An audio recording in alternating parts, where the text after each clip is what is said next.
Smith from the Campaign Against Arms Trade.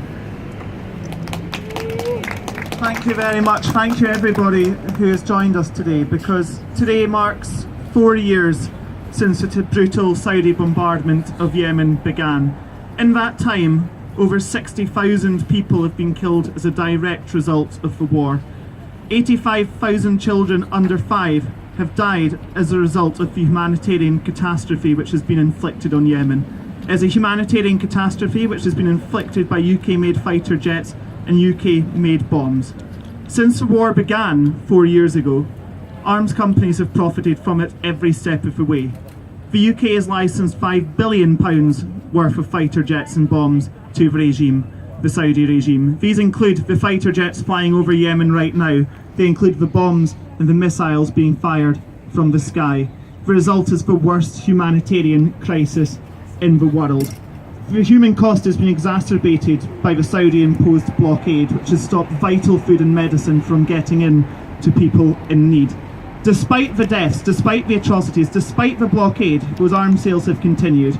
The arms companies have continued cashing in. We've been told how much Jeremy Hunt is doing behind the scenes to try to stop this war. But the best thing he could do to stop this war would be to end the arms sales right now. This war could not be fought without UK-made weapons. This war could not be fought without US-made weapons. And every single day that those arms sales continue is another day that this terrible war will continue. After 4 years of bombardment, after 4 years of destruction, Yemen cannot wait. Next month we're going to be in the Court of Appeal. We're arguing that these arms sales are not just immoral, they are also illegal. We hope that you will join us. We'll be in the Court of Appeal from the 9th till the 11th of April. We hope to win. We hope to set a major legal precedent. But whatever happens, whatever the result of the trial, the campaigning needs to continue, because this isn't just a legal question, it's also a political question.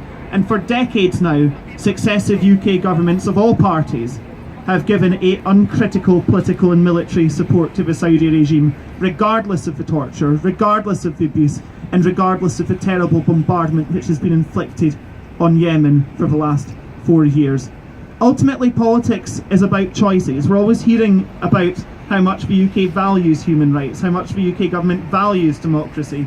Yet when push comes to the shove, they will almost always prioritise the interests of arms companies above the interests of people. They will always put arms sales above human rights. And ultimately there's a choice to be made. You are either with the people of Yemen or you are those who are bombing them. You're either with the torturers or you're with the torture victims.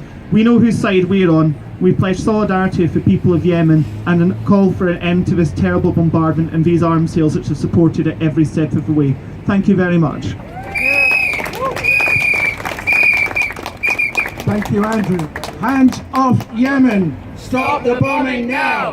Hands off Yemen! Stop the bombing now! Hands off!